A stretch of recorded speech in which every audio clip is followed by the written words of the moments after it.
So what are we going to Malibu for? Interview day. Big guest.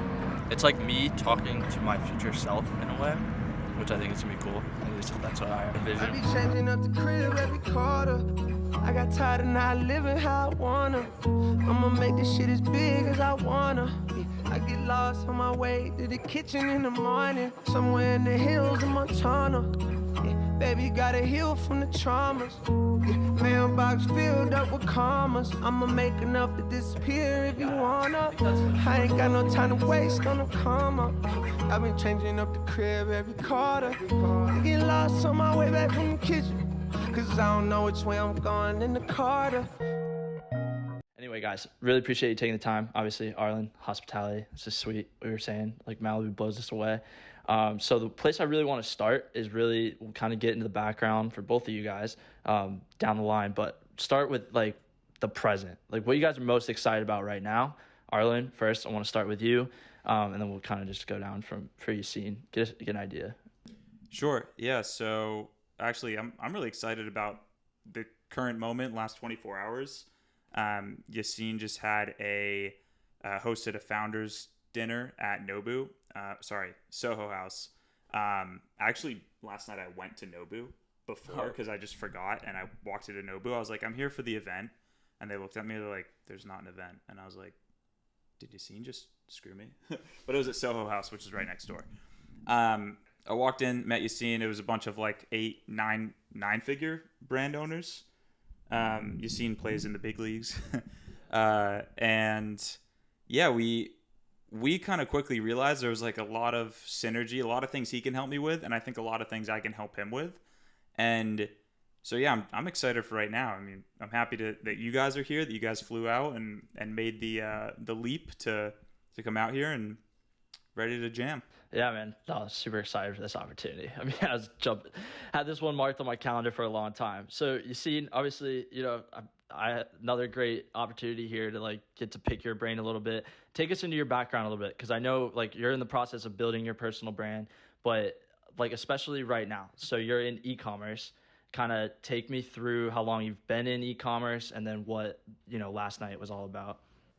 Yeah, for sure. So I actually only built kind of very low seven-figure brands in e-com. So I never built a massive brand in e-commerce, but I got started in e-commerce when I was in my teenage years and only really got serious about it when I was like 20, 21 years old. I actually didn't think I would be in e-com when I was younger. So my dream growing up was always to build a tech company. But I always thought that the kind of tech company I would start would be a hard tech company. So like I thought I'd be building quantum computers or working on AI or working on some advanced crypto project.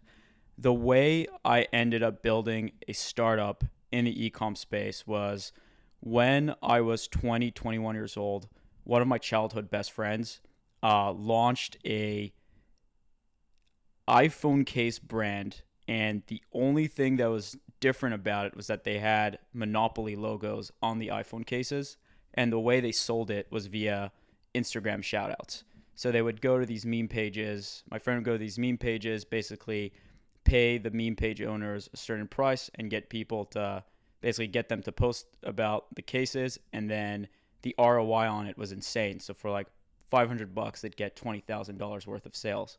So when I saw that, I realized like, wow, like, e-com is legit. You can actually make money from it. So let me start learning more about this. So that friend and I started building out a bunch of brands. We made some money doing it. But obviously the drop shipping model was not that sustainable. Eventually we ended up building some more sustainable brands, made like an okay amount of money from it, but never never like $10 million, more like the hundreds of thousands. But while I was doing that, I still had that ambition of building a tech business. And so I was always looking for problems to solve using technology and using software. And because I had a more quantitative background, so I was studying physics and computer science. So I was always just very intense about math. I was the one who was always in charge of the company financials. So while I was doing that, I saw how inefficient the e-com finance stack was relative to all the other products that existed out there in the e-com space. So by then it had been like 20 plus years that the internet had been around. There's a lot of very mature software in the e-com world. So like Shopify to build your store, Alibaba to give you access to suppliers, ShipBop for fulfillment. But when you looked at the finance stack, people were still using American Express credit cards, Capital One credit cards, banking with Chase, using QuickBooks for accounting. And I sort of saw how I just saw how all these products could be replaced and built better for ecom. And really the problem I was trying to solve was I wanted to automate my understanding of the profitability of the business. So I wanted to know how profitable the business was in real time so I can make better decisions on whether we should spend more on like Facebook, less on Facebook, more on Google, buy more inventory, make those kinds of decisions in real time. And I understood from a technical standpoint that if I wanted to solve that problem well, we needed to control the financial ledger. So we needed to control the feed of transactions. Does that make sense? Yeah. So like, if you've ever looked at your bank statement, it's kind of all the transactions are like fucked up. Like you have no idea what transactions are. So I knew that I needed to take control of that, and we needed to basically make the transaction feed super clean. And the only way we could do this was if we rebuilt the credit card, rebuilt the checking account, rebuilt the bill pay products, and took control over the full ledger. And that would then allow us to sort of build the software layer on top of it to then get like a super nice, clean understanding of our business financials. So that was something I thought of like in 2018. So it's actually been it's been a long time since we've thought of it.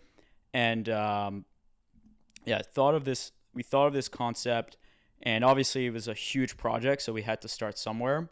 And we thought starting with the credit card made sense for a variety of different reasons that I can go into.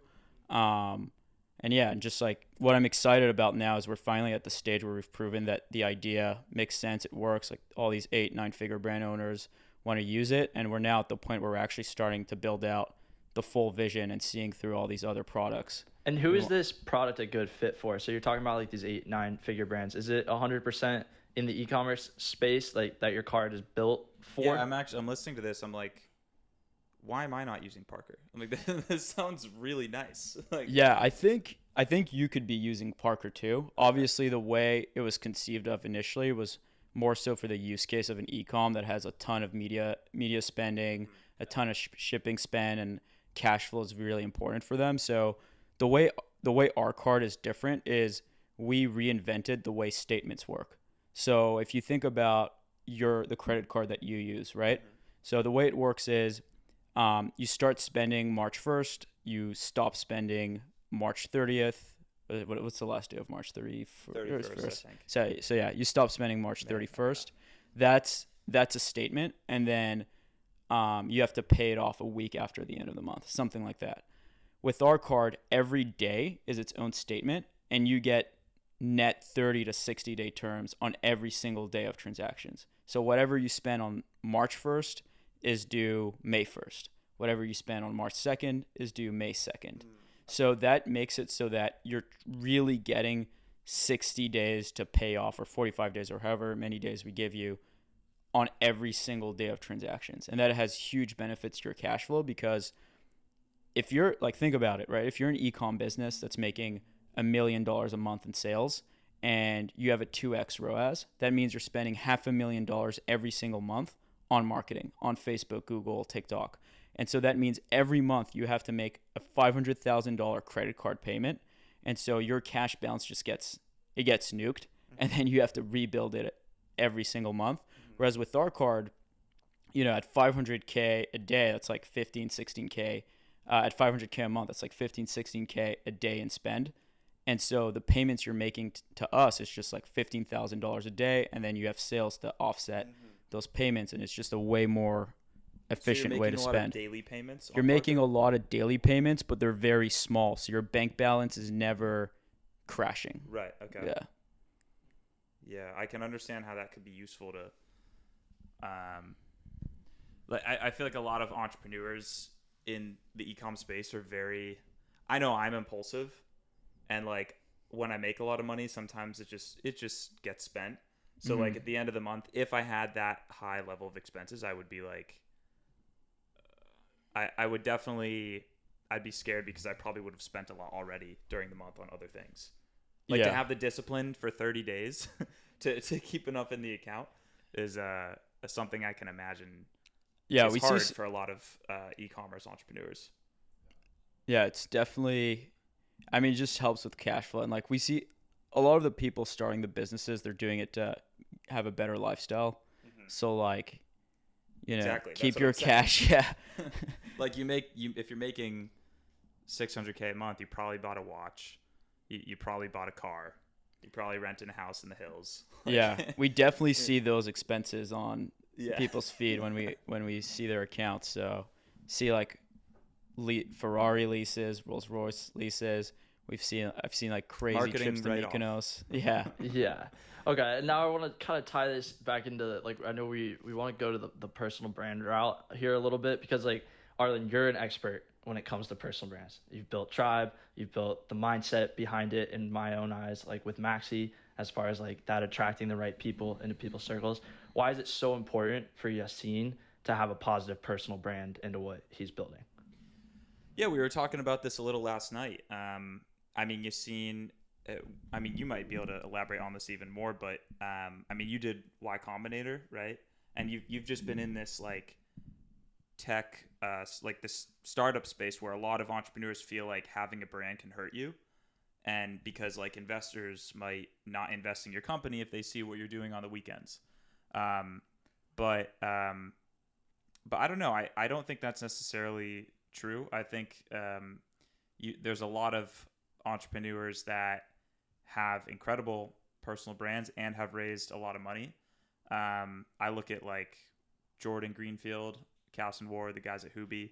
I gotta talk to Casson soon. He literally just posted on his close friend story and was like, just like life just changed. And I texted him and I was like, what happened? He goes, just closed the biggest deal of our lives. So I don't know what just happened with Hubi, but talking to other founders in the tech space, there's always this idea that you want to stay in the shadows. You want to, you want your company to be at the forefront. You don't want to be at the forefront yourself. And I actually I think when I look at our stats, that's just, if you want to be effective at getting your product out to the world, it's always best if you, the founder, if you're the person who's actually going out there and talking about what you're doing. And I see this to be actually effective just with the little things we're doing at Parker already. So to give you a concrete example, when we post from our company LinkedIn, the engagement or the number of impressions we get is like 100 impressions per post. When I'm posting from my account, it's like 200,000, right? So the number of impressions we get when it's coming from me rather than the company, it just can't even be compared. And actually, the inspiration for me came from I actually started studying people like Arlin, looking into Iman as well, Adam, like that whole group of individuals. And especially because I also come from the e-com world. I'm not just in the tech world, so a lot of this stuff it's not new to me. And I was seeing how effective their strategies were at, say, selling courses or selling different kinds of products. And I just thought, what if I just did the same thing, but in the context of selling financial products or selling a tech product, right? Because if it's so effective at basically getting your ideas out to the world, I'd be dumb not to be doing it, right? Like at the end of the day, it's just results speak for itself, and you can't deny the results people like Arlin are getting with what they're doing. So for me, it's just a matter of learning about it, and if there's an opportunity there for me to like, I know Parker creates a lot of value for businesses. So if there's an opportunity out there for me to bring more value to other businesses, then yeah, I'll take it. It's just a no-brainer. Yeah, no, 100%. I love the fact, what I love about what both of you guys do is you're in growing industries, and they talk about this all the time, like in business. Like, you want to get on something that's like on the way up and like certainly not on the way down, that people are always going to need. You know, like I look at your situation, like people are always going to be in the e-commerce world. There's more guys every day that are seeing how like feasible it is, and like, you know, the lifestyle, and there's all these different guys out there providing advice. And then like on your end, like everyone's always going to need networking. It's never going to not be a world where your network isn't going to, like, I know we say this all the time, like network is your net worth, but it's never not going to be a world where your network's not important.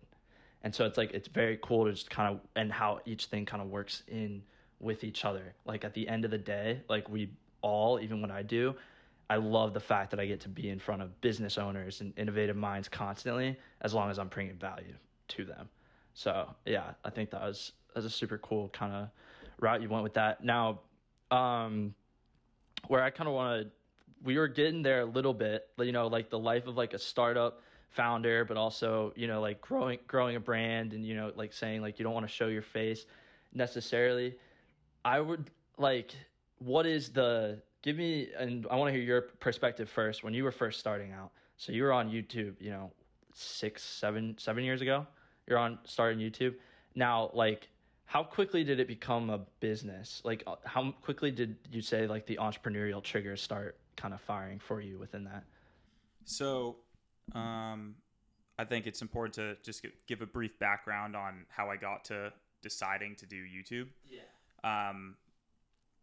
When I was a freshman in college, I watched Social Network, movie about Zuckerberg, and I immediately tried to convince my roommates to build an app. And we had zero business experience. I mean, I worked on a golf course and bussed tables at a restaurant, but I didn't know anything about how to build a company. And I wasn't in Y Combinator. I was a film student at BU in the communication school. So I'm like trying to learn how to code and like trying to motivate my friends who clearly don't want to build an app like to do this with me. And so we gave up pretty quickly I gave up pretty quickly on them. I kept working on it.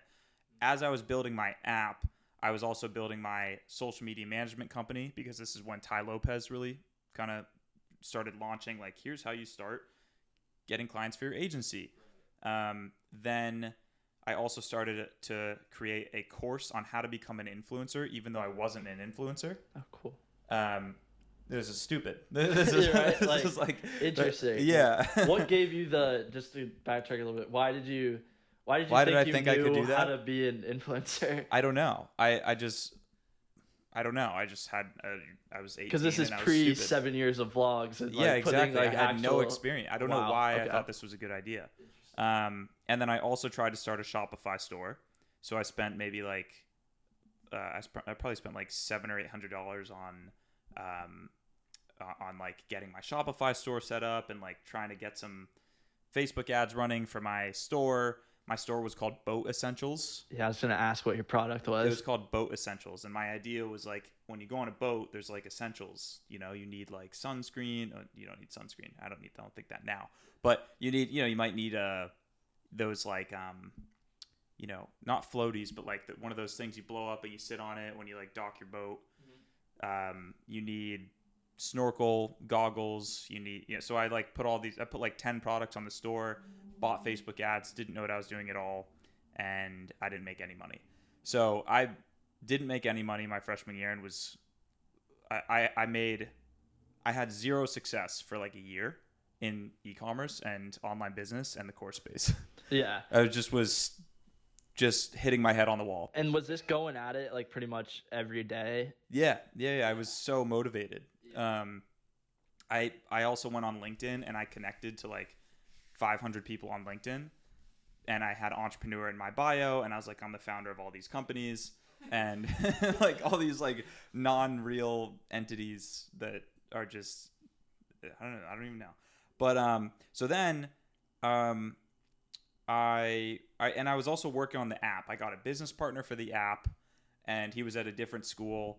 And I got a kid on my hockey team who was a developer who actually ended up getting a job at Google. But he helped me build an MVP for the app. So we had this MVP. The app basically like helped you party better. Like it was like it organized parties for you, and like you could, if like let's say you invite a girl. It was so misogynistic, but it was like let's say you invite a girl to a party.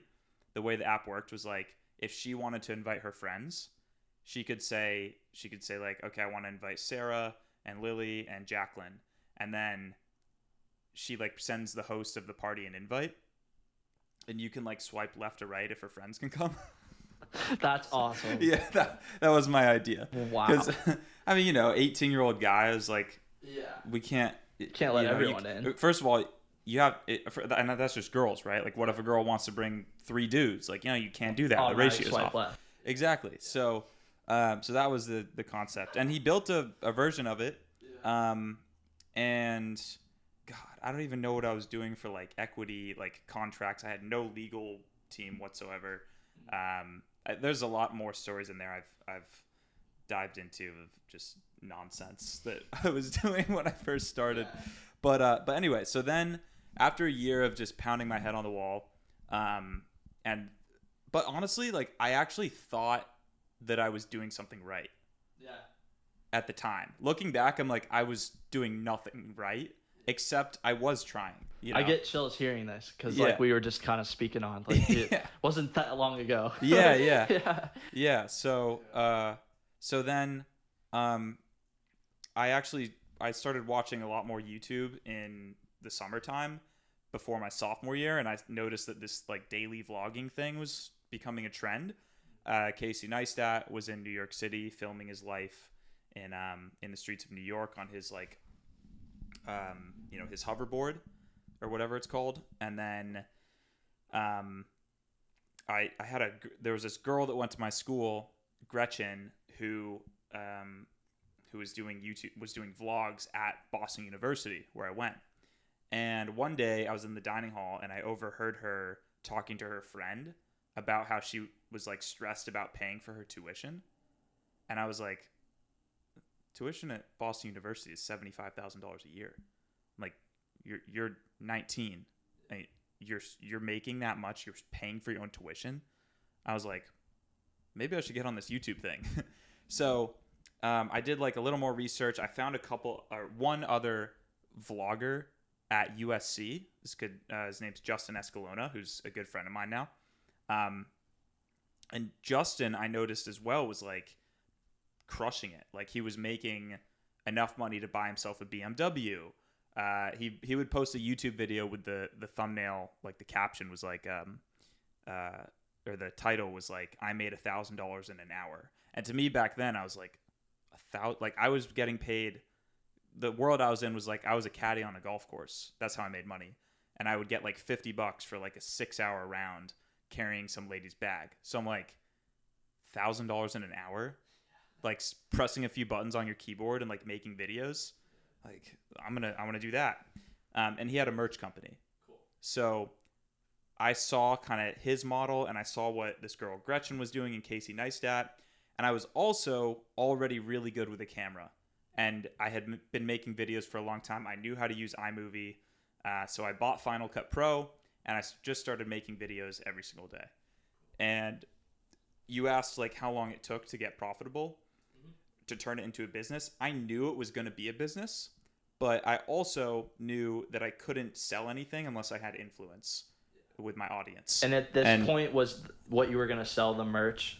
I knew from day one. I was like, I'm going to sell merch. Grow influence merch. Yeah. Okay, gotcha. Yeah, but I knew I had to, as Gary Vee would always, I was listening to a lot of Gary Vee, a lot of Tai Lopez, and Gary Vee was like, jab, jab, jab, right hook, which basically means post a video, post another video, then ask for something.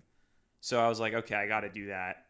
And so I made like over 100 videos before I ever launched anything. And it was to the point where like people were commenting, you should make merch. I had like 7,000 subscribers, maybe like 2,000 or 3,000 views a video. And I launched a t-shirt or something like that, t-shirt and a hoodie, and I made like $4,000 in a week. And I was like, damn, like this is real. I mean, that's such a jump from $50 carrying someone's golf bag. Yeah, and the fact that you created it, was that the first time you'd kind of created your own sort of wealth aside from the like the caddy job? Yeah.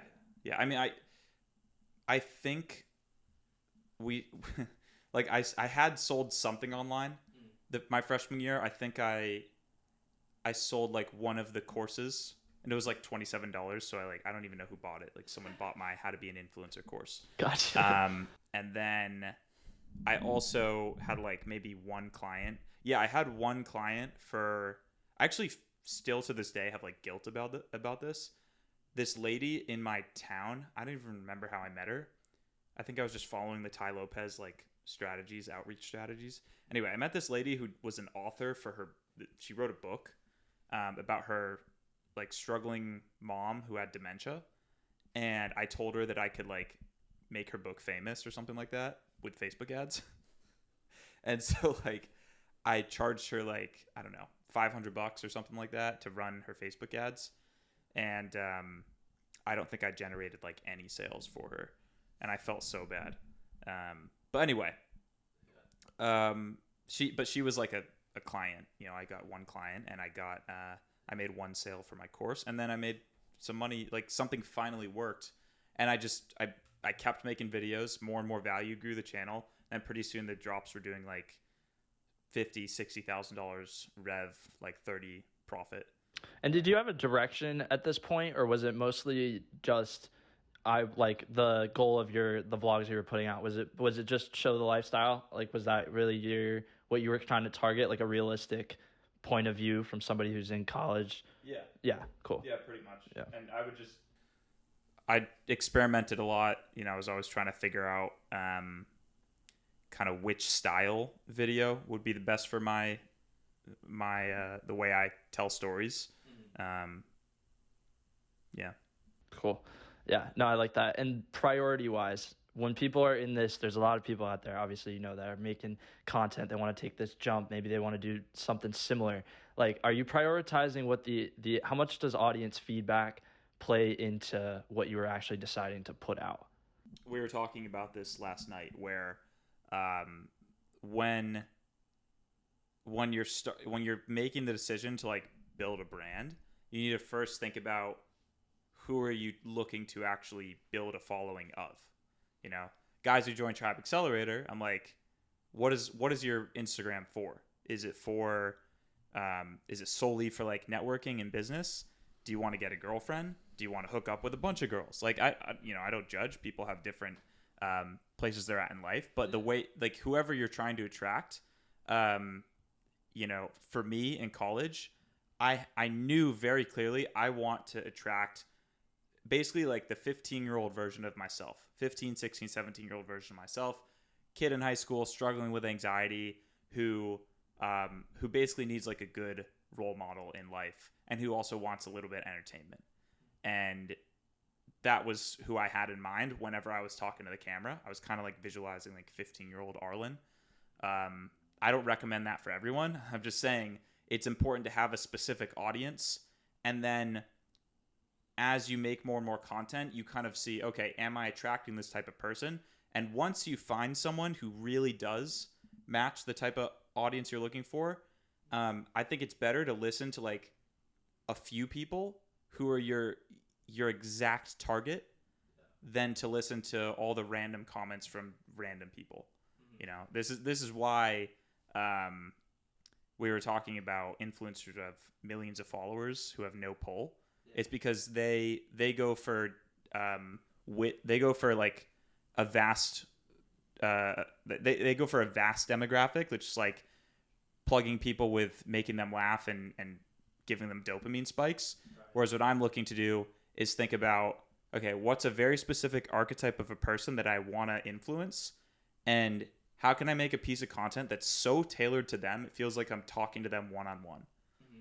And when you do that, you just create like a true fan, which is someone who will basically like they trust you and love you so much, and you've given them so much value that buy any t-shirt you put out. They'll join your info product. They'll spread the word about you. They'll post your podcast or your YouTube video on their channel. And yeah, so audience feedback matters, but you have to intentionally choose whose feedback you're listening to. Yeah, no, I love that you said that, because I see it on both sides of the spectrum. So I see it as far as like, yes, you need to lock in on the audience you want to target, but then also the content you're consuming.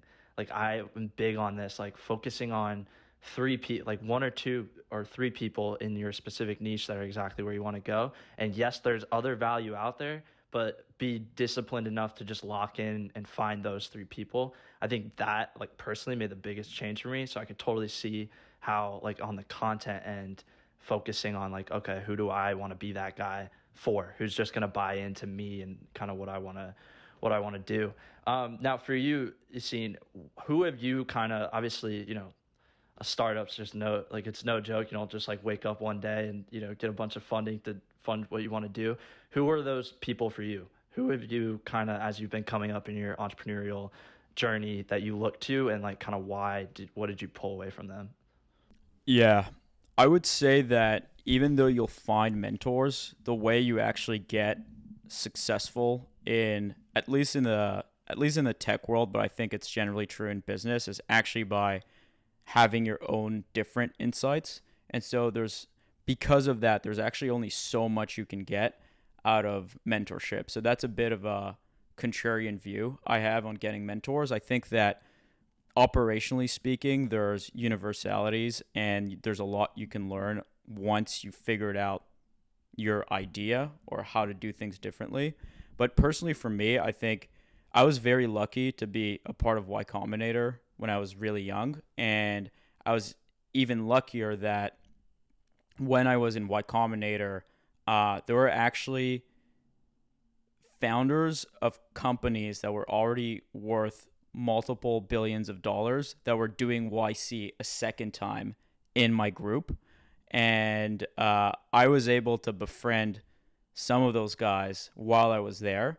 And they played a pretty instrumental role in showing me, I think getting close to them showed me that, achieving that goal was possible. So I realized I had what it took, and they were very encouraging. And they just mentored me from, instructing me on how to come up with an idea. So like, actually, this is like really crazy, but I remember, I can't say the name of the person, but I remember Milan and I, this was in San Francisco in 2019. We were going to meet those guys who had previously founded a tech unicorn, so a startup worth like $5 billion, and they were on to their next project. And we were going to meet them at their new SF office, which was like a 5-minute walk from where we lived. So we show up to the office, and actually the original reason we were meeting up with them was we were actually trying to sell them on this analytics product we were trying to build at the time. So we go to their office, we meet them, and we start pitching them on this thing. And those guys at that point, I think they were in their mid 30s or early 40s, and they just see these two, like Milan was like 18 or 19, I was 22, 23. They see us pitching them our shit, and we're just being super fucking, like, we're just being very analytical about how we're trying to go about coming up our idea and pitching them. And so, what were you pitching them? Was it Parker or no? No, it was actually a different idea. So we were pitching them essentially an analytics tool for their website. I don't even remember exactly what it was because it was so long ago, and we were working on so many ideas at the time. But we were kind of following what the books tell you to do on how to come up with a startup idea, which is you go to a customer, you interview them, you ask them a bunch of questions. So we were following that model. And then they kind of look at us. They're just like, what are these guys doing? So they bring us to a room, like a private room in their office. They sit us down, and they talk to us for like 5 to 6 hours, dropping knowledge on how to actually go about coming up with $1 billion idea. And they were just like, they're like, you're better off just going out to like the desert and taking a bunch of shrooms the best ideas come from within. They don't come from you just like going around and talking to people. Like, you're not going to figure it out that way. And then I realized over time what they were saying had a lot of wisdom, because if you're trying to come up with a new product idea, and the way you're going about it is by going to customers and interviewing them, you'll end up being you'll actually end up building a social media marketing agency. You'll end up building an SMMA, because the thing people tell you they need is just more customers. And the way you solve that is by doing, like, I don't know, outbound sales and stuff like that. So you'll never actually get to a unique idea that way. And the way you get to a really unique idea is actually by being in the world, trying to do shit and discovering a problem on your own and having a very unique take on it. So the best ideas actually sound like not good ideas before they exist. So if I were, they'd actually be so bad that if I explain them to you right now, like let's say we were to brainstorm ideas, the one that would work would probably be the one that doesn't sound like that great of an idea. You know, like if Parker didn't exist and I pitched you on building a credit card for e-com brands, you'd just say, but why wouldn't you just use American Express? Or why it wouldn't seem obvious that it could work.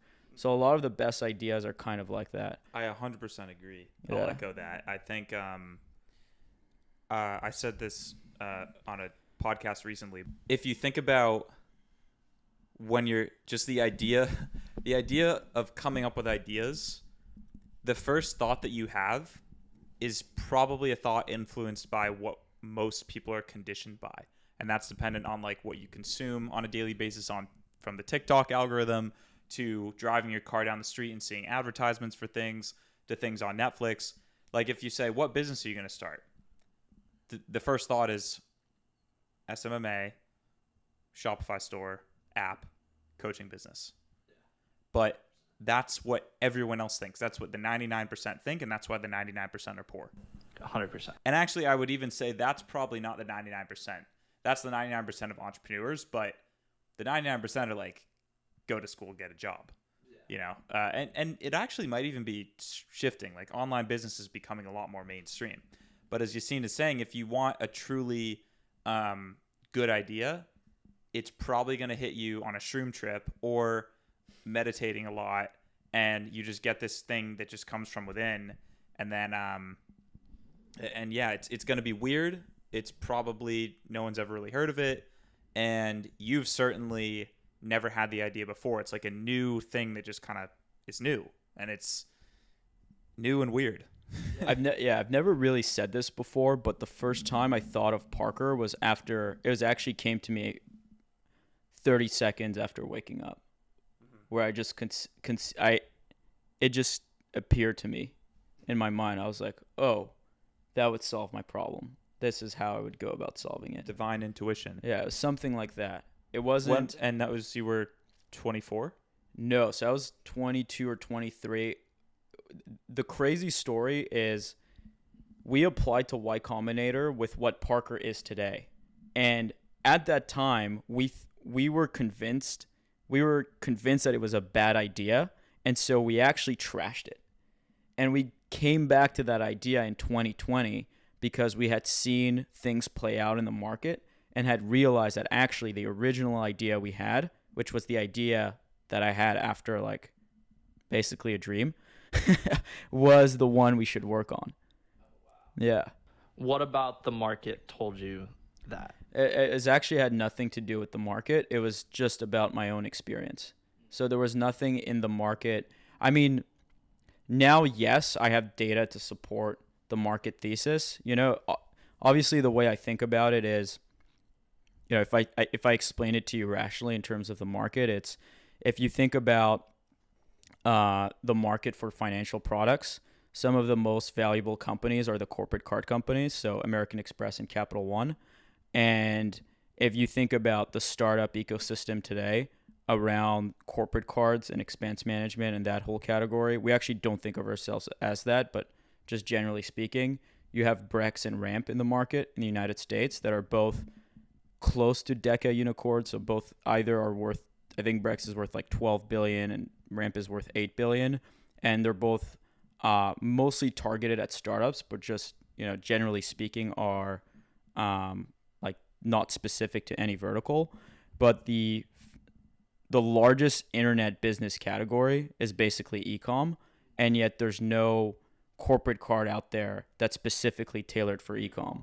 Right. So the way I thought about it was like, well, just like looking at it, e-com's largest market, corporate cards like the most successful like kind of product you can build in the space. So building a corporate card specific to e-commerce just makes a ton of sense. Right. Cool. Now you kind of touched on this a little bit, but you kind of talked about like this is what the book kind of taught us. Did you go to college for business or no? I actually studied physics and computer science in college. Yeah. Oh, okay, gotcha. I dropped out, but that's what I was studying. Yeah. No, okay, because I really want to know this from both of you guys. But like, what has been the biggest thing you've had to unlearn in your whole journey so far? Biggest thing that we've had to unlearn in what regard? In regards to making money, I would assume. Yeah, in regards to in regards to making money, for the entrepreneurial side for sure. Because I've got a big kind of thing on this, just in a sense. In terms of knowledge, habits, like I would say, like what you kind of perceive the game to be, based on where you're at now and what it really what it really is. Because I tend to see a big difference when I ask people that. I think, and as we were talking about the where the best ideas came from, I also realized that even with YouTube, when I was starting my YouTube brand, and my YouTube channel has driven all of my revenue. Like, if it weren't for the YouTube channel, if it weren't for me deciding to do that one day, I wouldn't really have anything. I wouldn't have businesses. They all are off my brand. And the reason really that I started that was actually the same thing as you were saying. It was a divine intuition. I have a really cool video on my channel, and I archived a lot of videos, so they're in a folder, but there's a folder playlist on my channel called the 100-Day Challenge. And around the time I had like 3,000 subscribers, I was walking out of my apartment or my house at my mom and dad's house at home, and I didn't even have a camera at this point. I couldn't afford one. I had a cracked iPhone 5 with the camera had a crack in it. And I had just started meditating like pretty often, and I felt the urge to pull out my camera and just go, I'm going to make a video every day for 100 days. And then I did it. And that's what like started I'd been making videos for 6 months, but that 100-day challenge that I did, that was literally a divine instinct, was like, that started everything. And I'll get to answering your question. Yeah. And I also wanted to bridge that to still today, even when I make content today, a lot of it it's extremely intuitive. And I just had, some of you might know Soul Bra. I just had him stay here. He was actually staying on my couch here for a few days this past weekend, and we were filming some YouTube content. And I realized like it's still the same thing. Like he was actually asking me, because he's just starting vlogging, like, how do you know what to film? I'm like, I don't plan it. I feel when I'm supposed to film, and I just start filming. Yeah. That's how it works. And so the thing that I had to unlearn was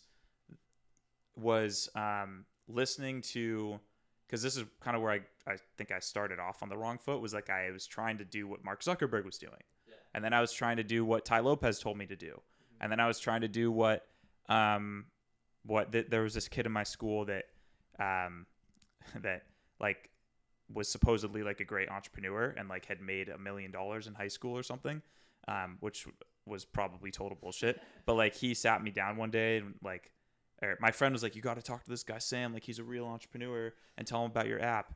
And he was like, dude, your app is worth $250,000.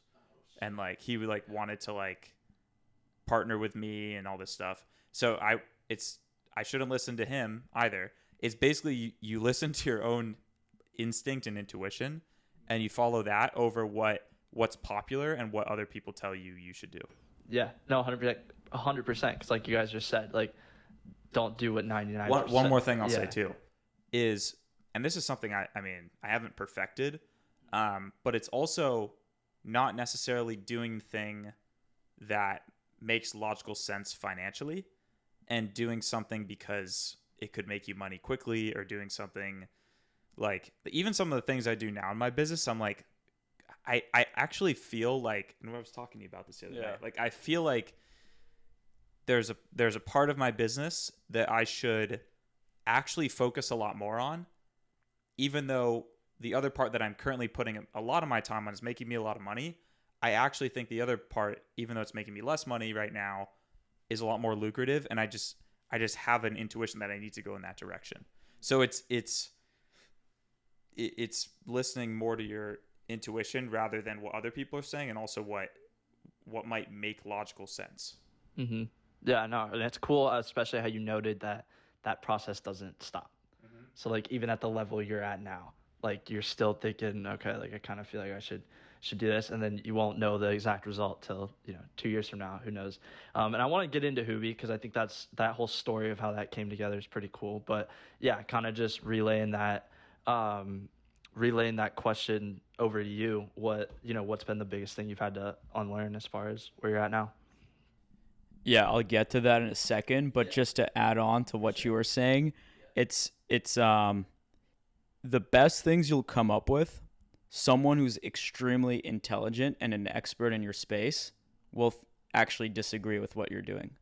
So that's when I mean, it's not when because they could be right, but when you have a strong inkling towards what you're doing and someone who's really smart and an expert thinks you're dumb, maybe you found the thing you should be doing.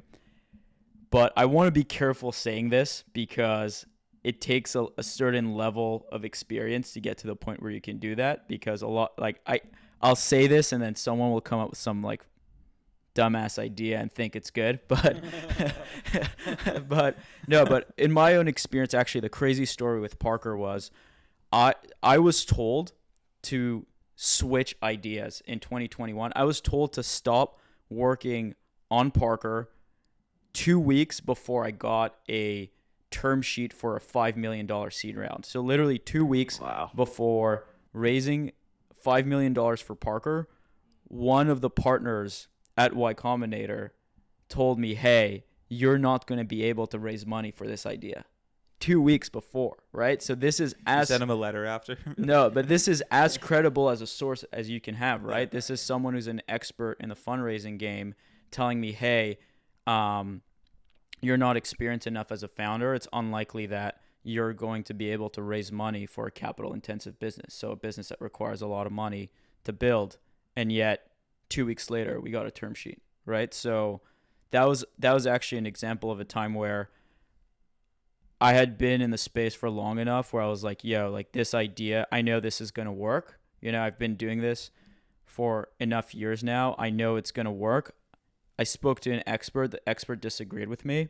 And that's actually something I had to unlearn, which is you need to have conviction. And people often speak of this idea of conviction, but really what conviction is you're able to hold your idea and be confident in your evidence and sort of the data you're seeing and the data you've gathered out in the world and your own experience, that someone who's very intelligent could disagree with you, and yet you say, no, actually, I know this is right, so I'll keep going. Obviously, there are instances where you'll be wrong, and you need to have the flexibility of mind to admit that. But when it comes down to building stuff or new ideas, you have to have you have to be able to have contrarian views, and that's super important. So that's something I had to unlearn. I heavily agree with that take.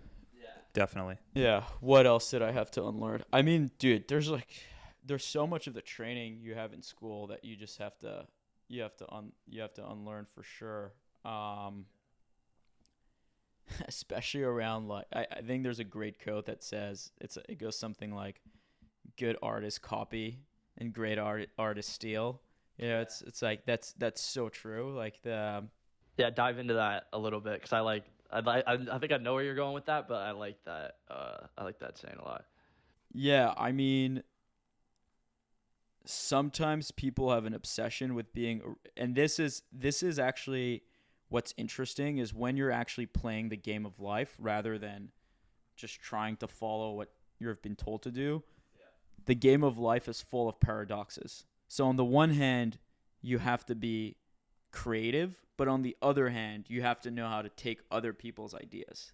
So it's like if you think about it, the the concept of a corporate card is not new. We didn't invent it. We're not even the first startup to work on the idea of a corporate card, but we kind of took the concept out from the world and just like twisted it in a way that was novel. Yeah. And I think a lot of the best things are kind of like that, right? It's not. Yeah, I think if you're in school with the like whole idea around plagiarism, you might have a tendency to try to like completely reinvent the wheel. It's like, let's build a square wheel because someone already has a pen for this circular one or whatever. But it's not really like that, and you have to be comfortable working with ideas that are like negate one another but are simultaneously true.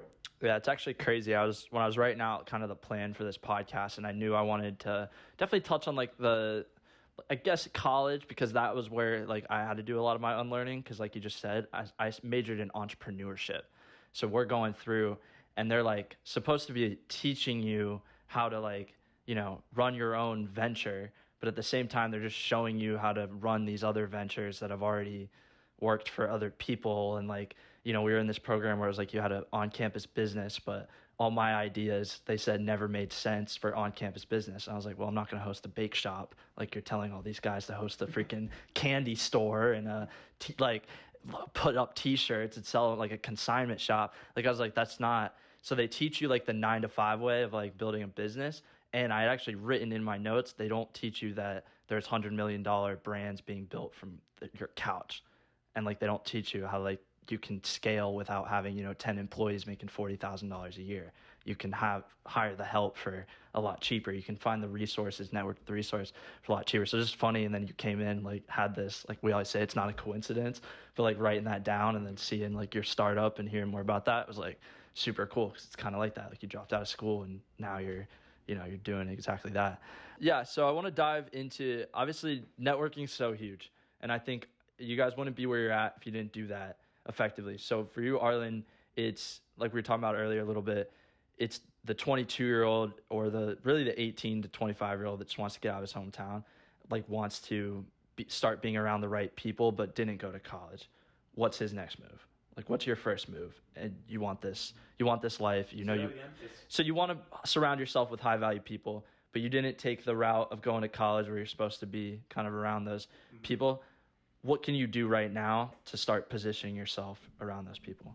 I would get a job of some sort so that you have some income. You can save a few $1,000s, and then I would move to like Bali, Cape Town, Colombia, somewhere in Mexico, any one of these hotspots that their currency is very weak. And even if you have $2,000 in your bank account, that can last you like probably at least 45 days. Yeah. And I mean, I always say it's a Tim Ferriss quote, but the secret to life, especially if you're like in that phase that you're talking about, the secret to life is to earn in dollars, compensate or earn in dollars, live on rupees or live on pesos, and compensate in rupees, which basically means create a business based in the US, get US clients, hire talent overseas in Indonesia, India, Armenia. I think Armenia is one. I've actually never hired from Armenia, but Cape Town, places where like their currency is not that strong, so wages are lower, and you can actually pay them more generously. And then you live somewhere where the currency is weak. And yeah, once you actually physically move and you choose something that, again, I would probably lock myself. Like if I didn't know what I wanted to do with my life and I was 18, 19, 20, I'd just like lock myself in a room for like 3 days and just sit there and just have a notebook and just see what comes up from within. And for most people, the first like 3 or 4 hours of doing that's going to be extremely difficult. But then you'll just get quiet and calm, and you'll start just overflowing with ideas. And then I would just take one of those ideas that you're really excited about, that you have a lot of conviction in, like internal conviction, even if, again, everyone else says it's stupid, and then just move to Bali or move somewhere like that and just try to try to make it happen. But there's also a caveat there, like, along with the intuition of the idea, you're also got to get an intuition about if you should move to one of these less expensive countries, or maybe it's like, you should go to college, or maybe it's like you should just stay in your parents' house. I have a friend who makes he has like a coaching business, and he makes $300,000 a month, and the first year and a half of building his business, he lived in his parents' house, and he was making $100,000 a month living in his parents' house. And now he has, he's just sitting on like $5 or $6 million. He bought a house. He's married. He's super conservative. But my point is, I could never do that. But the point is, you got to listen to your gut. Like, that's it. That's kind of it. We keep coming back to that, but right, instincts over everything, because you're not wrong. Like, it almost seems like the more you trust your instinct, the more reassurance you get, because those things tend to, like, they start to flow your way. I think we've kind of see it all over the place as far as that goes. But why do people have trouble trusting their instincts? That's a good question. I think that's a really good question. You're kind of trained to learn that knowledge is outside of you rather than within you. So if you think about the way the education system works, is you're never asked about, when you're given an assignment for an essay, for example, the prompt is never, what do you think? What do you think? It's never like, what do you want to do with your life? It's never those greater existential MLA questions. 7 format, cite your sources. Yeah, exactly. And if the citation is incorrect, then that's plagiarism, and you get expelled. Yeah. So you're trained. You're basically trained to learn that knowledge, the true knowledge, is always outside of you, and it's always in a book that someone else wrote. Whereas, obviously, if you're speaking of like facts and figures, there's validity to that. There's like different methods that are more effective to getting to truth than others, than just like fucking YOLOing physics. Like, you can't really do that. Like, can't like gut feel physics. But when it comes down to like the greater life questions on what you should be doing, then those are more intuitive things to do. And so I think people will confuse like how they make life decisions with how they should be like studying for a test, because they're just so used to that frame of thinking. Yeah, it's not linear like that either. Yeah, it's not linear like that. Like, it's not like you don't just like this get a result, like pass or fail, do a certain way. I think going off that, like, where I used to struggle so much was just, I got obsessed that it was supposed to look a certain way. I would get obsessed because, like, oh, if you do XYZ, you get, whatever, I did the math wrong, but you get a result, right? And it's just not like that. Like, trying to apply that to my business, like, okay, I'm going to do this, this, and this, and then I'm going to have these things. It's not like that at all. It's like, no, I'm going to do this. I'm going to get a feeling to do this. I'm going to try this. I'm going to fail at this. And then, I'm going to see some success here and start to pull kind of all those things into one. And then eventually, consistently doing that started to lead to better success, but not thinking it's going to be linear has failed me every single time. So it's cool to hear you say that, kind of on the school end of it. Now another place I want to go, just cause like, I'm trying to just rolling through where I really wanted to get to. I mean, mindset wise, obviously huge. I've learned a lot from you personally.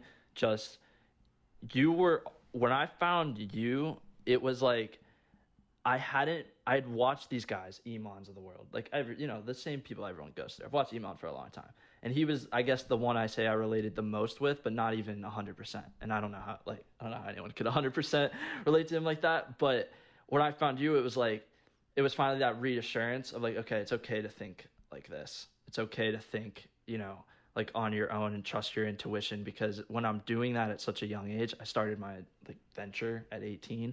I always say like it was really kind of one of those things where, you are constantly told you're thinking the wrong way and you're kind of doing it wrong. So I kind of want to know from each of you guys, what was for you, like, what was the trigger to, so like your, I guess, social circles, because I think that's what you do the best at, and like what you've really built a lot of what you're doing now on. What was the trigger that, okay, I'm the expert at this and now I want to run kind of with this? So your question is, how did I decide to build Tribe Accelerator more out? Essentially, yeah, go all in with it. What told you Yeah. that was the route? Yeah. Well, it wasn't a linear route, that's for sure. I had been very obsessed with just studying and learning from like social coaches, dating coaches, you could call them networking coaches, just people who taught you communication skills. And yeah, around the time I was 18, I got heavily into personal development. I think the first book I read was How to Win Friends and Influence People by Dale Carnegie. And I got just like a lot of enjoyment out of reading that book and then going out and trying it at college. And there were these guys on YouTube called Simple Pickup, and they made videos. They were like pretty nerdy looking guys, and they just went out and did these silly things and talked to girls. They had this thing called the Go Game, where they would just go out, to lunch with their friend in the video. And if they said go to their friend, they would have to go talk to the girl within like 10 seconds. And if they didn't go talk to her, then they had to do 10 push-ups on the spot. So, or if they hesitated, they had to do 10 push-ups on the spot. So I was doing, when I was 18, I was just doing that. And then I would go home and I would like write about my interactions with girls and also with, cool upperclassmen guys that were like on the hockey team or, ran the frat or whatever. And I would write like, here's what I did. Here was my body language that I was trying. Here's like the exercise I was experimenting with. And here's like what went well and here's what I could improve on. And I did this like every day. And then my sophomore year, and I still have these journal entries, by the way. It's hilarious going back and reading these. They're hundreds of pages. And then I just thought it was fun. And I just saw improvement. And I liked trying a like social technique. And like, for just give you one right now, like Dale Carnegie says, smile and tilt your head when you're talking to people and raise your eyebrows. So I'd like try that. Or like offer someone a compliment. I'd like go to the grocery store and I'd be like, the old lady in the grocery store, like, miss, your hair looks really nice today. And I would just see her light up and smile. I'm like, damn, this shit works. Yeah. So I liked trying that. And then of course there's like pickup and dating and that whole kind of scene. And that's a whole other world. And so, yeah. So then my sophomore year, I started the vlog. So now I'm filming my life. And I would film everything. I'd have like an hour of footage every day. And then I'd go home and I would edit it. So I was watching myself talk to, we were talking about this last night. Podcasts are good for this too. You see yourself talk and you see what you look like and your hand motions and how steady your hand was holding the mic. And, and yeah, you really get good by watching yourself over and over and over again and analyzing your behavior. And then when I was editing the vlog, of course, I would cut out every time I used and ah, like this, like and so you eliminate those little nervous tics. And yeah, I just got very obsessed with it. And then 5 years later, I launched Maxi, which is the mindset training tool.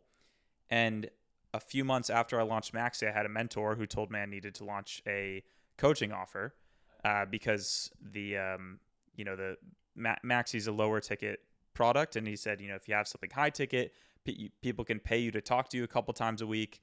And so at first it was literally just like a group coaching, talk to Arlin. That's all it was. And the offer switched. I was teaching people how to do YouTube. That was at one point what the coaching offer was.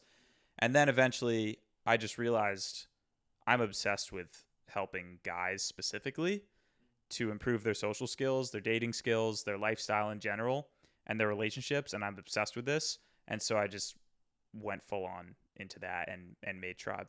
Yeah, no, that's super cool. And what's like what would you say is your favorite value point out of Tribe? Like the favorite thing you kind of, I guess, yeah. That's a good question. I think in week 1 there's something called fear setting, or sorry, not fear setting, illusion neutralization, but it's similar to fear setting, which is a different exercise. But illusion neutralization is basically the concept that most of our life and our decisions in our relationships and in our business are run by fear, and you're either run by fear, which is fear and anxiety are closely tied together. It's you thinking about a future scenario. So everything only happens in the present. Let's start there. Yeah. Right now, it always is the present moment, no matter what now you're in. It's always the now. But fear is when you're in the present moment and you're thinking about a potential future scenario, and you're envisioning that scenario, or you're feeling that scenario, and you're imagining more drawbacks than benefits of that scenario. Even though every scenario that you're in ever is neutral, there's no such thing as something good or bad. Even right now, this podcast we're in right now, you could actually view this as a negative. Like Yacine could be out, I don't know, partying with his VCs or like on a date with a beautiful woman. Instead, he's here with, instead he's here with us, right? Yeah. We could stack a bunch of different reasons why this is a negative experience for Yacine or for me, right? I could be, I don't know. I could be on a walk on the beach. I could be doing all these other amazing things, right? So all fear and anxiety is imagining something in the future that has more drawbacks than benefits. So that's one quadrant. There's 4 quadrants. Fear. The next is fantasy. And fantasy is another super interesting illusion that people that distracts people from the now, from the present moment. And fantasy is when you imagine a future scenario and you're simply imagining more benefits than drawbacks. So common one I think a lot of 18-year-old, 19, 20-year-old guys have is they want to have multiple girlfriends or they want to have multiple wives, right? And they think that's the best thing ever because you're just a man, and they're thinking, if one girl's in a bad mood, you talk to the other girl, or they're thinking like, you're just going to look cool in front of your friends. But they don't think of any of the drawbacks. The drawbacks of, I don't know, potentially when you have one person who's fully committed to you and you're fully committed to them, that's a stronger connection than if you have to divide your love among 3 people, right? Or 4 people or whatever, how many wives you have. So, and you can keep coming up with all these different drawbacks to that fantasy. Then there is resentment. And resentment is when something happened in the past that you perceive more drawbacks than benefits. And then the opposite to resentment is I'm blanking on the word, the emotion. It's when you imagine like how things once were, nostalgia, and it's kind of nostalgia, but it's not quite nostalgia. It's because there's a positive connotation to it. It's like you look back on the past and you're like, man, I wish it was like that. I wish I was in high school again. It was so like life was so much simpler. So that takes you out of the present. Right. So illusion neutralization in Tribe is basically the process of identifying all of your illusions that you commonly fall into, because we all have illusions that we step into that distort our reality and take us away from the present and allow us to be neutral and listen to our divine instinct that we've been talking about this whole time. Yeah. And in week 1, Tribe Accelerator, it's an arduous process. It's not fucking easy at all, but you take essentially all your fears, all your fantasies, everything that you resent from the past, and everything that that's bugging me so much, I can't remember the word, but everything that you are, let's say, nostalgic about. Yeah. And you neutralize them. You neutralize the illusions, so you come to a place of calm stillness in your soul and in your energy and in your mind, so that you can make effective decisions, and so that you can make effective decisions based on whatever the wisdom is that's erupting from within. Cool. Yeah, that's super deep and like detailed, but I could definitely see how it works, and like talk about like isolating certain illusions. It allows you to like face them, which I think is a big thing. And then where writing's always come in really clutch for me. Like once I started writing, and we've talked about this, trusting your own intuition, like you have a lot of reps from watching yourself on vlogs and whatnot. And like when you meditate and you purposely put yourself in that space, 15, 20 minutes a day, 30 minutes, hour a day, like you're getting the reps of getting to know yourself. So now, are you guys both heavy on like, is it health and then really everything else? Has it always been that way? Is really where I want to go like right now, kind of dive into the mindset a little bit and how much value you put on it as far as, achieving success. Yeah, for me, health is definitely my top priority. I would say that it definitely wasn't always that way. And I had to learn the hard way by just going through some really challenging times health-wise. But definitely health, like both mental and physical health, and they actually the two go hand in hand. That's my top priority, because if you think about it, this is the machine you have that creates the outputs you have in the world. And so if the machine is broken or fucked up, or you're looping on negative thoughts all the time, or you feel sick, then your outputs won't be of as high quality, right? So I do think, I think, speaking to what you would do when you were 18, 19, I would do that. I would prioritize that first, just like week one, and making sure you're in a lucid state of mind. Because that's like the most important. I think where people like screw up is they just live in so many illusions early on, have so many limiting beliefs, that then they make like a series of wrong choices, and then, wrong choices for themselves, and end up in realities they don't want to be in. Oh, super cool. Now I kind of like to get into some more fun questions. I think maybe some stuff people don't always get to hear about. Now, Arlin, your thing, I've always kind of wanted to ask you this. Your social circle. Let's dive into that. What is like your social circle look like now, like present day Arlin? Can we talk about that like a little bit? Present day, I would say I'm a pretty boring person generally, and I'm like aiming to do that. I guess it's funny, I think people assume that I have this like crazy social life and that I like throw parties all the time, and I don't do that at all. Like but the thing that I've gotten good at is identifying if I want to go on a crazy trip or have a crazy night out in Los Angeles, I'm not going to organize that. I'm just going to contact the best person to organize that and just have them do it for me. Or let's say, not only you want to have someone organize it, but you want someone to pay for it. I've just gotten good at figuring out this was a mindset early on that transformed how I built my circle, was that you actually don't need to build your circle. You just have to choose what social life you want to live, and then position yourself around the right people, and obviously make sure that you offer some form of value, which actually isn't that hard. Offering value.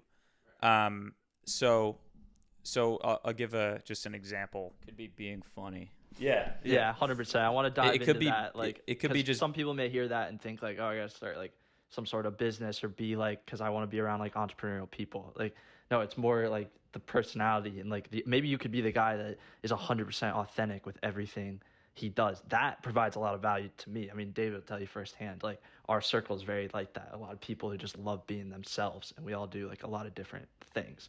So yeah. I mean, we could, maybe that's the next question, is how do you like offer value? Yeah. But my current social circle, my current tribe, right now I'm in a phase where I live with my girlfriend. I'm basically just trying to focus and build and do podcasts and hang out with my other entrepreneur friends and just focus. Um, in in different times of my life in the past, like going back to, for example, 2019, I had just gotten out of a pretty sour relationship, and I was really rebuilding my circle from scratch in Boston.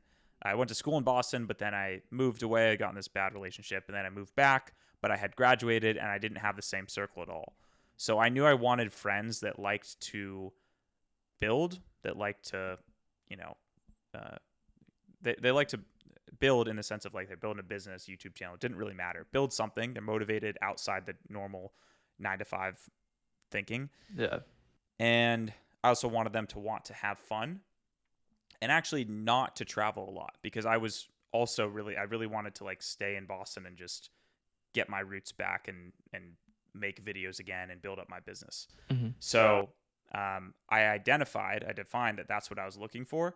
And honestly, I was just like open to where I might find those kind of people.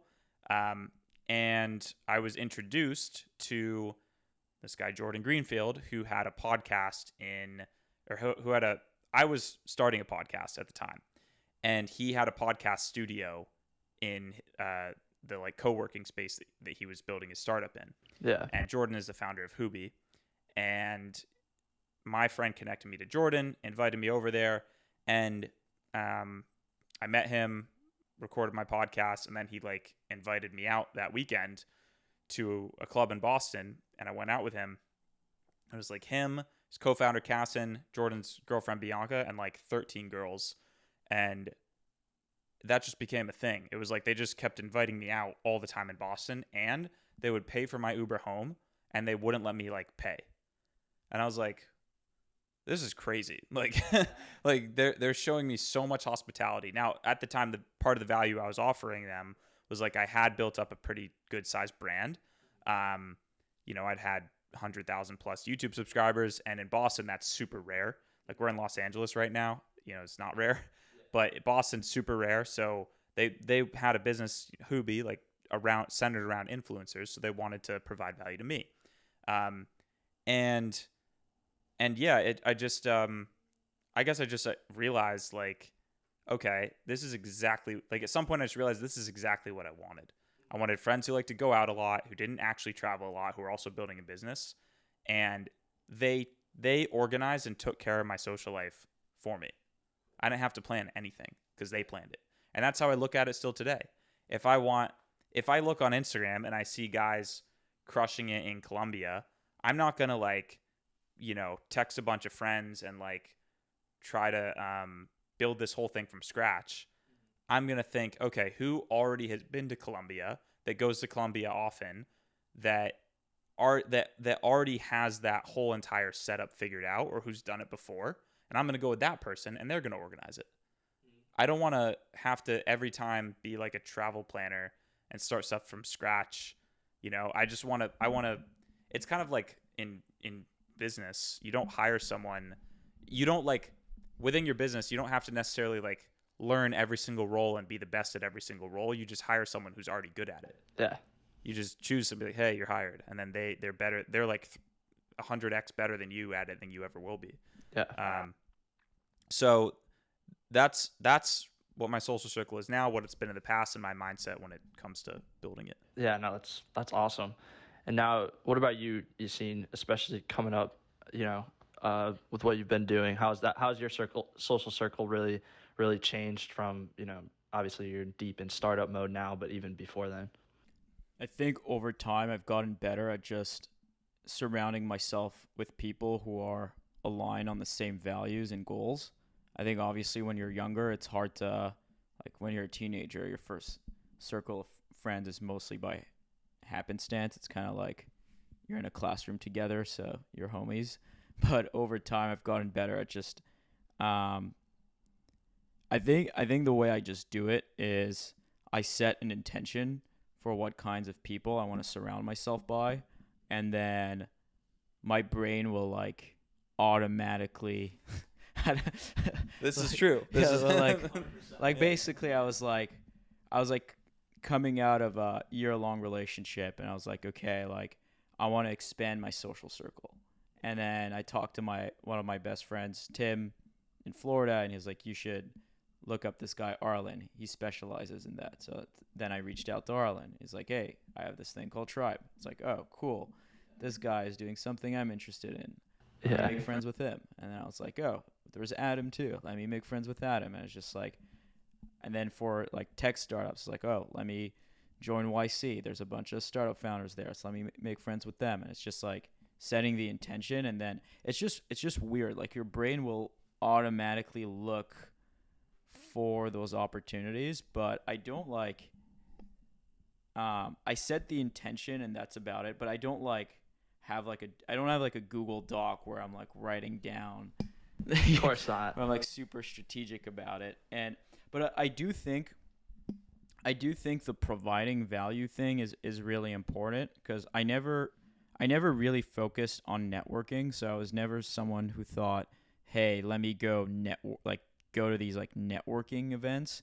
I was just super focused on building my business. Like I was on a mission, and then by being on that mission, I attracted other people who were just inspired by it. And then that's how I built up my network over time. So I really went for the mission and the value first, and then the network came afterwards.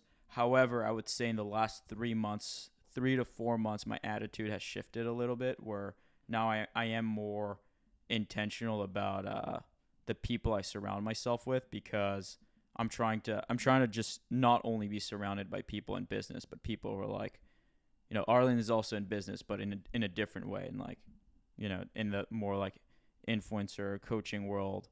So I'm trying to diversify the kinds of people I hang out with. Yeah, no, that's super cool. I like what you said about setting a lot of people, they like say that's what they want, but they don't consistently set the intention every day. Or they don't consistently fuel the intention every day. Even like thinking about like wanting to be around more entrepreneurs, more reason to work on your business every day. The more like naturally things start to just kind of come together and happen. Now, where would you guys start in 2023? Let's go there. As far as if we had to start over? Yeah, if you guys are starting over 2023, what are you specific industries or specific businesses you would 100% like dive into? I mean, if I had to start over, I can't do what I'm doing right now. Yeah, let's say that. I like that. That's a good caveat. I mean, aside from like the answer of like lock myself in a room, or better yet, like sit on the beach for 3 days and just have a journal and kind of see what comes up. Yeah.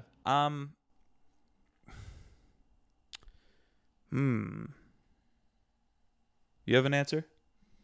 What I would do now if I can't. You can't do Parker. Yeah, I'd say no.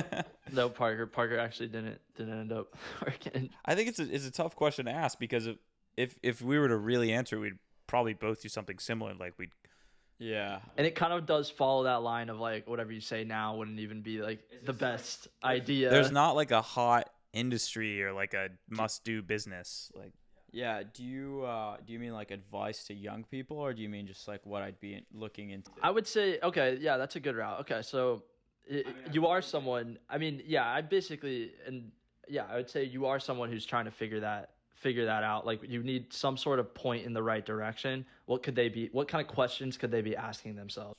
I think like business wise or just life wise. Business wise. Yeah. I think the fast growing industry stuff is important. So like, I'd probably spend more time on crypto, spend more time on AI. But I mean, for your first business, man, you don't have to start some like complicated thing. You can just do like some basic service business to learn. I would just focus on learning a skill, like a basic skill, and I wouldn't overcomplicate it early on, because, I mean, am I also losing my skills, or do I get to keep? No.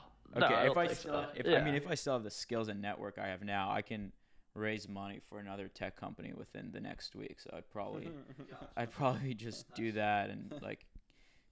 I would echo what you said about like you don't overcomplicate it. Do like advice for young people.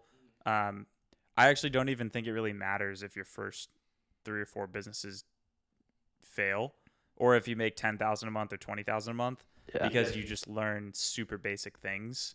Like and I didn't really give myself enough credit, but my whole 18-year-old year when I did all those stupid things, I actually did learn a lot. Yeah. Even though nothing was successful. So that there's value in just sucking it like a basic service business.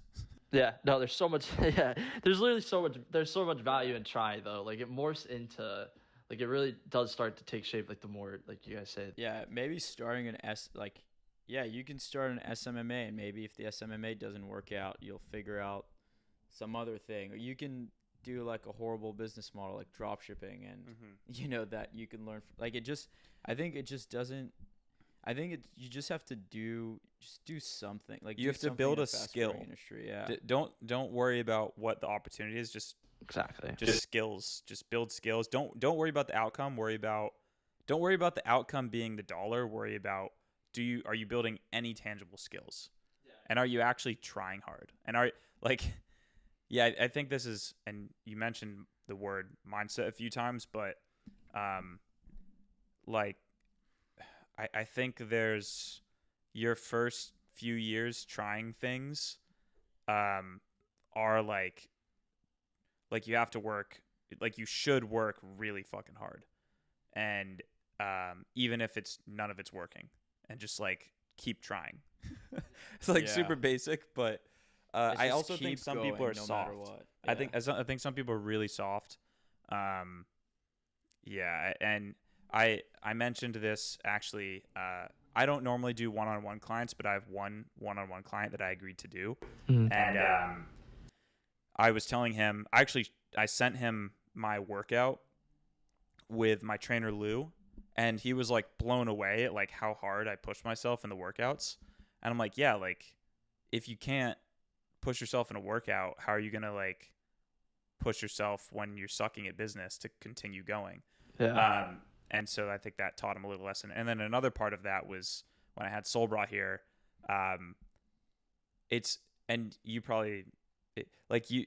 We don't really realize how much we think about what we do and how much we really truly dedicate ourselves to our mission until, like, for example, I had Solbra staying here for 3 days and he's the same as us. Like, yeah, it's, and I'm like, we were together the whole time. So I was just like, this dude's like always posting content or like talking to his team or like creating, like everything is a business meeting. Every dinner is a business meeting. There's no breaks ever. Yeah. Yeah.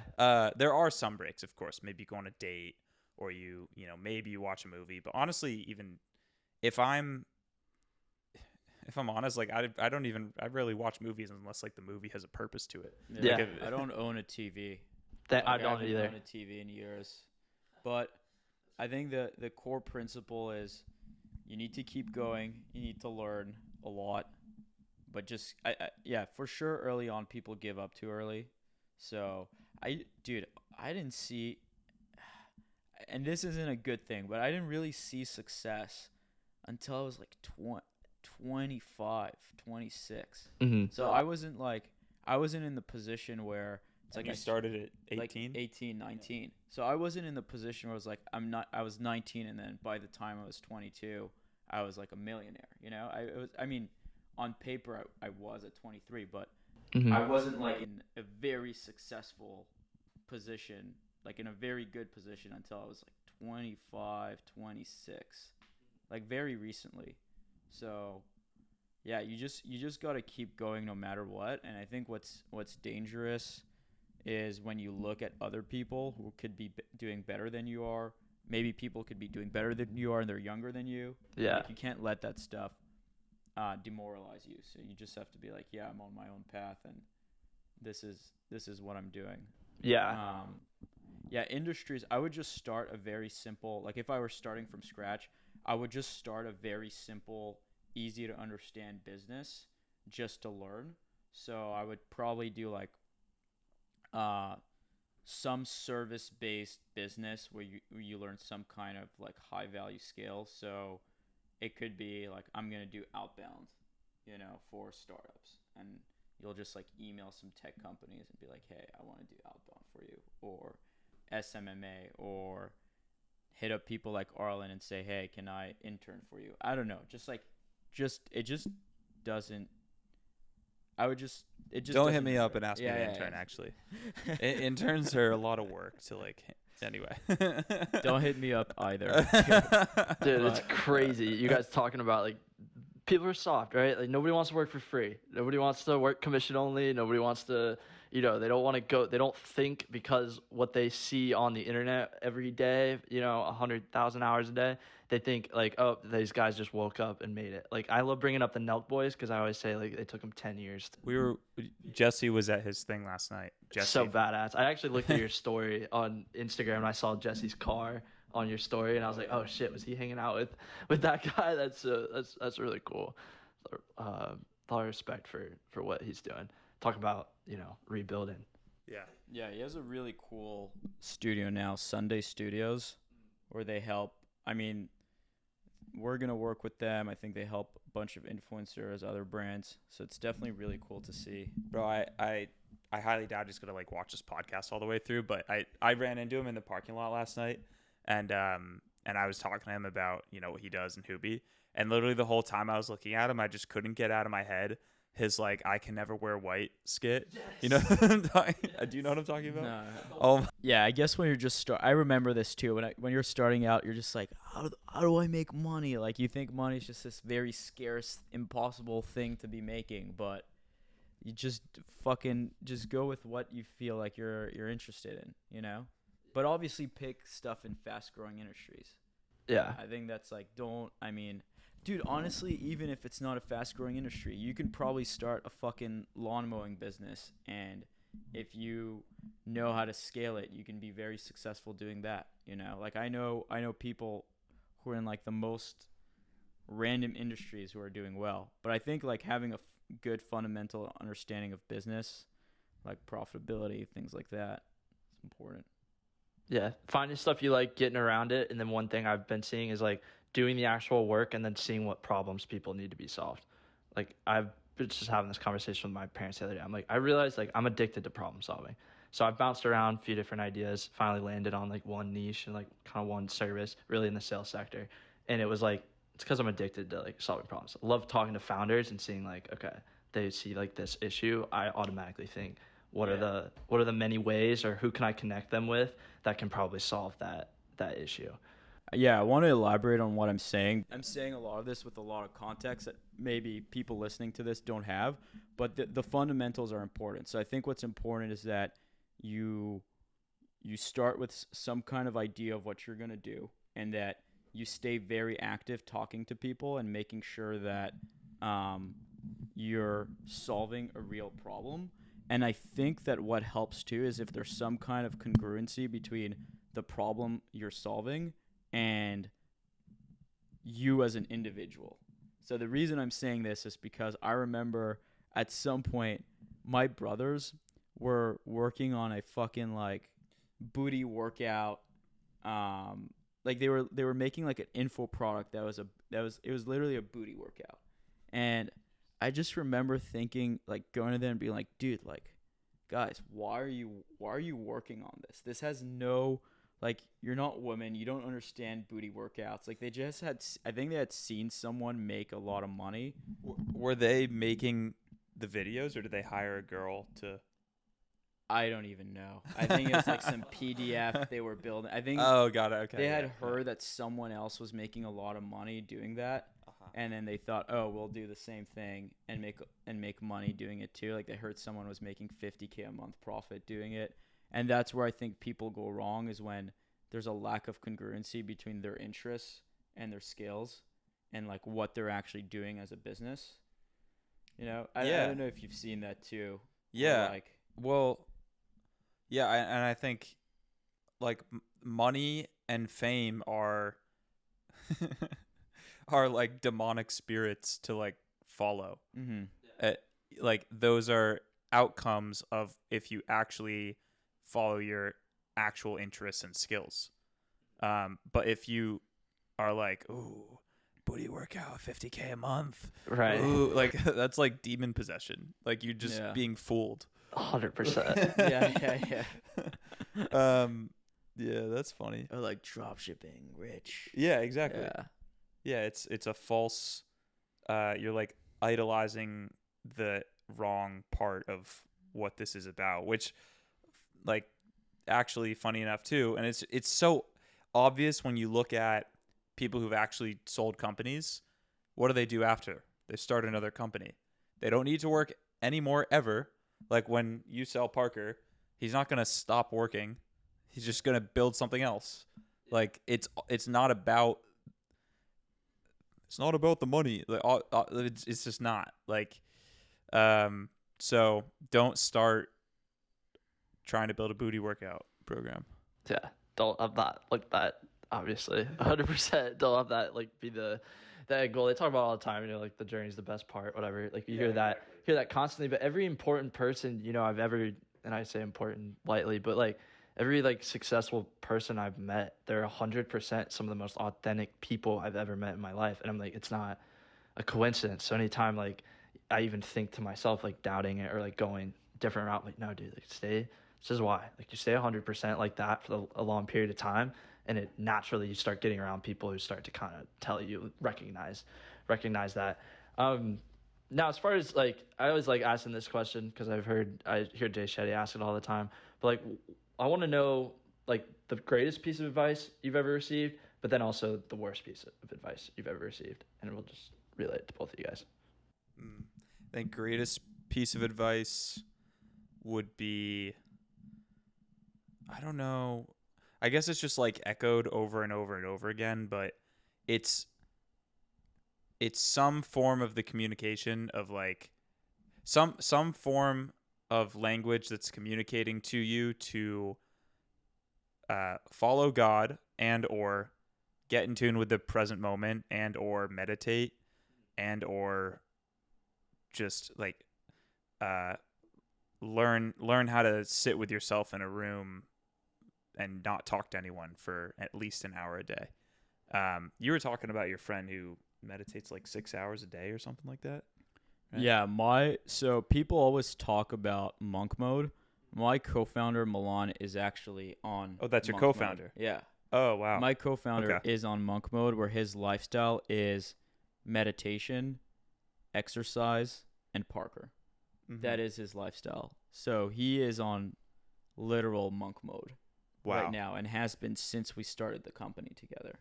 Wow. That's nice. What would you say the biggest changes? What would you say one of the biggest changes you've noticed in him maybe since that started? I think for his age, he's definitely a lot more mature. So he's 20. I think Milan's 23. Yeah, 23. But he's like a 35-year-old, So he's definitely a lot more mature. But I would say that he's generally just the happiest person I know. I don't know. I haven't really met anyone happier than him.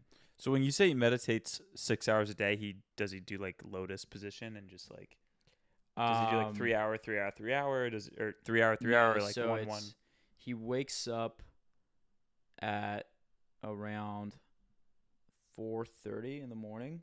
Oh wow! And then we'll 4:35, and then we'll meditate till 8-9 a.m. And then we'll go to work. And then he'll do another session at night before going to sleep for another couple hours. Wow. Nice. Yeah. Well, to continue answering the question, I would say, yeah, meditation, something like that. It means different things to different people, but it's all the same truth. The worst advice,